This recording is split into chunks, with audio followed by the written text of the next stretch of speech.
আদানির জন্য আমাদের বক্তব্য সাময়িক বিরতি ছিল।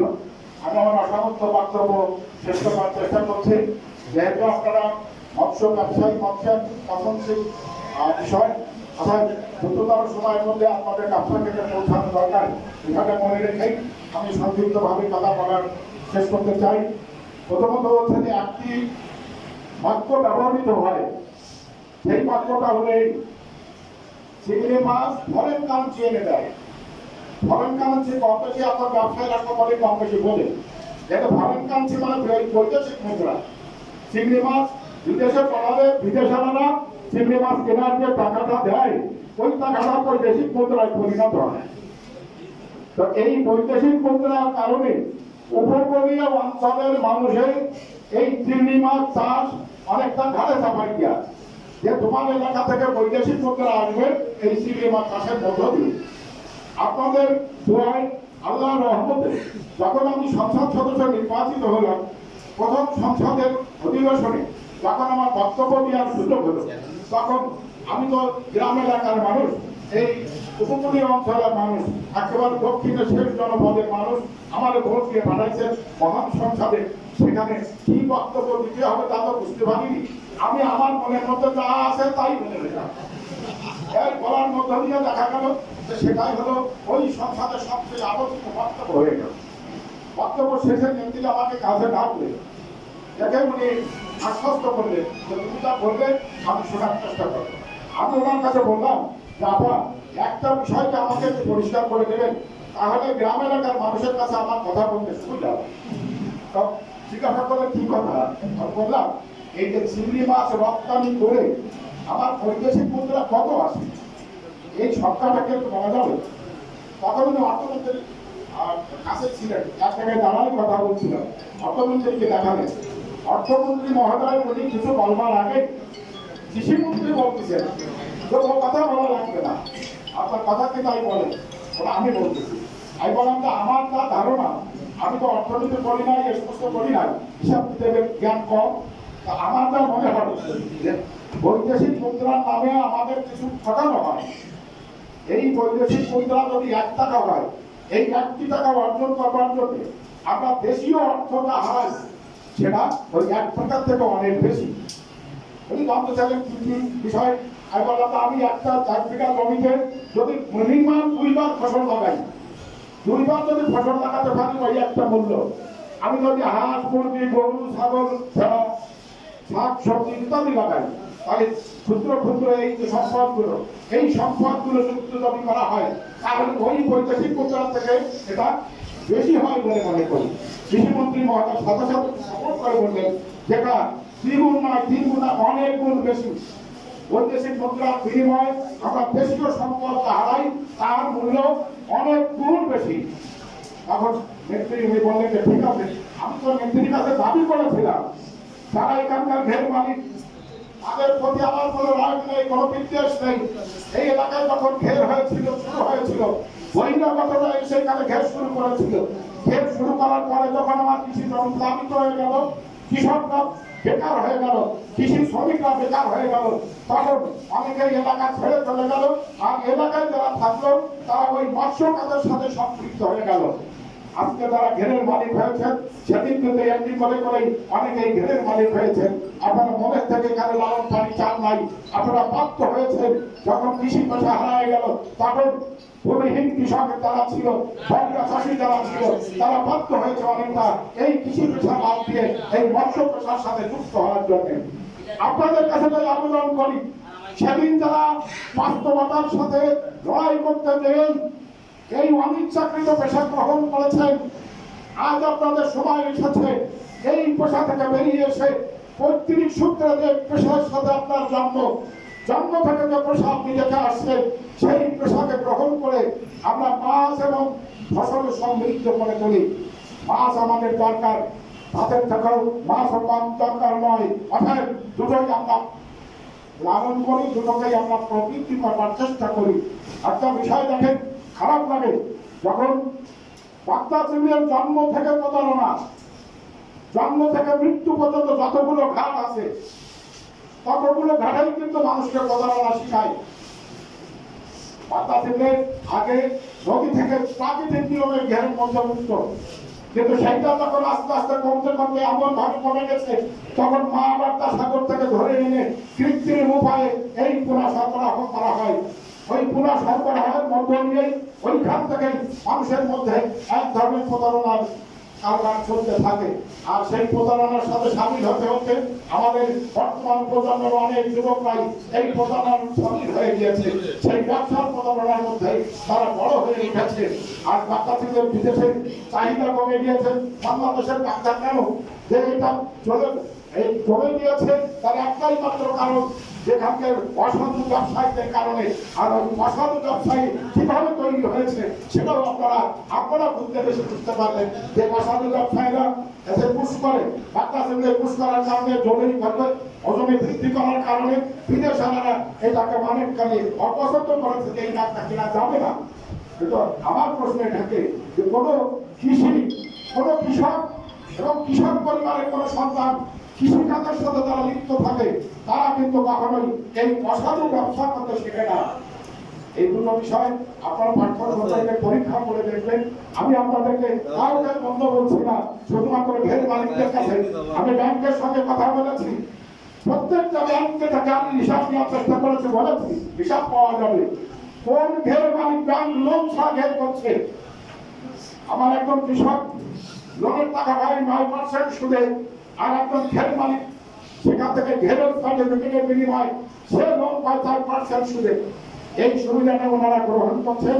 একজন ঘের মালিকের ডেকে কথা বলে শুনুন, সে বলবে আমার তো লস হচ্ছে, আমার তো লোকসান, এই পর 3বার লোকসান, এই 4বার লোকসান, এইভাবে লোকসানের খতিয়ান তারা তুলে ধরবে এবং সেই লোকসানের পরিমাণ ব্যাংকের সাথে বলে ওখানে দরখাস্ত করে তারা লোন মৌকুফের চেষ্টা করবে, সুদ মৌকুফের চেষ্টা করবে।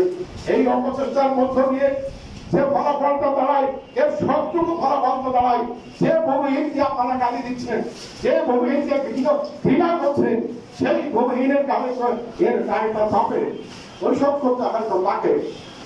আপনার সুযোগ আছে, আপনি 1000 বিঘে সম্পত্তি দেখায় ব্যাংক থেকে লোন নিচ্ছেন কোটি টাকার, ওই ঘেরে খরচ না করে আপনি পুনরায় আবার সম্পদ কিনছেন। এই অপচেষ্টাকে আমরা তো এটাকে সাধুবাদ জানাই না। আজকে আপনারা বলছেন যে মাইকাসা বাজার রোধ করে দেবেন, আমরা বিটি মুক্তিযোদ্ধা শ্রদ্ধাভাজন ব্যক্তি বলেছেন। আপনারা আমাদেরকে চিনেছেন আমরা কারা? আমরা বিদেশি বেরিয়ে নই, এই মাটি থেকে জন্ম হয়েছে আমাদের, এই মাটি থেকে আন্দোলন সংগ্রামের মধ্য দিয়ে জন্ম হয়েছে। আজ অসমী সংকেত মাইকাসা ছড়িয়ে দিচ্ছে তারা একজন মহান শহীদের সন্তানের ঘরে রাজাকারের বেতারটা উঠে রয়েছে। এই রাজাকারের বেতার তাতে অসমী সংকেত ছড়াচ্ছে আমরা সংস্কৃততার কারণে। অতএব এই আশঙ্কা, এই অসমী সংকেত, আমি সংসদ সদস্য, তাদের যদি কোনো কথা থাকে, এমন করে ঘের মালিক আছে যে বলতে পারবে আমি তাকে অসম্মান করেছি। অসম্মান করা তো আমার স্বভাব নয়, যে যেমন পর্যায়ে মানুষ তাকে তো তেমনি পর্যায়ে আমি সম্মান প্রদর্শন করে থাকি। আমি সংসদ থেকে বাড়ি আসার পর, কিন্তু এখন তো মোবাইলের যুগ, তারা যখন আমি যখন সংসদে বাজেট অধিবেশন হচ্ছিলাম তখন তো তারা বলতে পারতো যে ভাই তুমি যা বলতে চাচ্ছ আমরা তোমার সাথে আমাদের দুঃখ বেদনার কথা, আমাদের কিছু সুপারিশ তোমার কাছে করতে চাই। এ কথা তো কেউ কোনো ঘের মালিক বলে না। আমি তো তাদের উপরে কোনো খড়কাস্ত উঠাই নাই, আমি তো তাদের কথা শুনতে চাই যে তারা কি কথা বলতে চায়। যদি তার মধ্যে কোনো যৌক্তিক কথা থাকে, যদি তার মধ্যে কোনো গ্রহণযোগ্য মানবের এই মানব সভ্যতার জন্য, এই এলাকার আবহাওয়ার জনসাধারণের জন্য যদি কোনো মঙ্গলজনক বার্তা থেকে থাকে, আমি তো সেটা নিতে চাই, শুনতে চাই এবং সেটা গ্রহণ করতে চাই। সেটা তো আমার কাছে না বলে তারা এ ধরনের একটা অসামরিক সংকেত কেন ছড়িয়ে দিচ্ছে যে মাইকাসা অসাল হয়ে যাবে, মাইকাসার অর্থনীতি ধ্বংস হয়ে যাবে। একই কথা, কেন ধ্বংস হবে? আমরা যেটা চিন্তা করি সেটা অর্থনীতিকে ধ্বংস করার কথা তো চিন্তা করি না, আমরা এটাকে আরো প্রবৃদ্ধ করবার চেষ্টা করছি। যে কথা মহান সংসদে বলা যায়, ওর থেকে তো আমি সরে আসতে চাই, ওটাই তো আমার কথা। সেই কথা আপনাদের কাছে তুলে ধরেছি, মাননীয় নেত্রীর কথায় বলেছি যে একজন মহিলার বক্তব্যের মধ্য দিয়ে জানার চেষ্টা করেছি যে এই বক্তব্যটা একজন মহিলারই শুধু নয়, উপকূলীয় অঞ্চলের সমস্ত মানবের মনের বেদনার কথা এটাই, যেটা বলা হয়েছে যে লোনা পানির সাথে সংসার করা যায় না, এই যে কথাটা, এটা তো আর যাবতীয় উপকূলীয় অঞ্চলের সকল মহিলার বেদনার কথা। আমি তো সেটাই তুলে ধরেছি। আমি তো ওই বেদনা করে মানুষ। আমি যখন দেখি জার্মান করে মানুষ আমার জীবিকার স্বার্থে লবণ পানির মধ্যে গলা পর্যন্ত ডোবায় সারাদিন ওই কথা সাদা বাঁচতেছে, এবং পরবর্তীতে দিনের পর দিন এই সাদা বাঁচতে বাঁচতে একটা সময় সে দুরারোগ্য ব্যাধিতে আক্রান্ত হচ্ছে, যারা ক্যান্সারে আক্রান্ত হয়ে সকালে মৃত্যুবরণ করছে। এই দৃশ্য ঢাকার যে কোনো হাসপাতালে চলে, বঙ্গবন্ধু হাসপাতাল খুলে দেখুন, সেখানকার আমাদের এলাকার ডাক্তার অনেকেই আছে, তাদের কাছে ছবি দিয়ে দেখুন, কয়লা এবং বাচ্চা থেকে যত মহিলা যারা ক্যান্সার রোগী হিসাবে হাসপাতালে গেছে, তার অধিকাংশই এই লবণ পানি থেকে তার উৎপত্তি হয়েছে। আমরা গরিব মানুষগুলো তাদেরকে তো অবজ্ঞা করবার সুযোগ নাই। আপনি দেহের মালিক, আপনার দেহের সেবা করছে, সে দুরারোগ্য বাড়িতে আক্রান্ত হয়েছে, আপনি কি কোনোদিন উঁকি মেরে খোঁজ নিয়েছেন যে এই মানুষটার উপায় কি? আপনারা খোঁজ না নিলেও আমাদের তো খোঁজ নিতে হয়, দায়িত্বটা সর্বশ্রেষ্ঠ আমাদেরই। কারণ ওই মানুষটার কাছে আমরা মানবিক কারণে যেতে একবার নয় বারবার যেতে বাধ্য হয়েছি, ভোটের জন্য শুধু নয়, এই এলাকার একজন মানুষ হিসাবে তাদের কাছে যেতে বাধ্য হয়েছি। আমি আমার কথা আরো অনেক আছে, সে কথাগুলো সময় মতো বাড়ানো যাবে, বলা যাবে। আমার বক্তব্য এটাই, মাঝে মাঝে আমরা শান্তিপূর্ণভাবে বসবাস করছি। এই এলাকা একটা শান্তিপূর্ণ এলাকা, এখানকার শান্তি কোনো প্রকারের বিঘ্ন ঘটুক সেটা আমি চাই না। আমি নির্বাচিত প্রতিনিধি হিসাবে কোনো প্রকারের আমি চাই না। আমার মতের সঙ্গে যদি নাও মেলে তাকে অসম্মান করে নয়, তাকে সম্মানজনক ভাবে তার বক্তব্য হজম করার মতো, তার বক্তব্য শোনার মতো এবং হজম করার মতো, এবং তাকে সুপরামর্শ দেওয়ার মতো ধৈর্য শক্তি আল্লাহ তাআলা আমাকে দিয়েছেন। এটা আমার কাছে আপনারা আসতে পারেন, আপনাদের কোনো কথাই আমার কাছ থেকে প্রত্যাখ্যাত হবে না।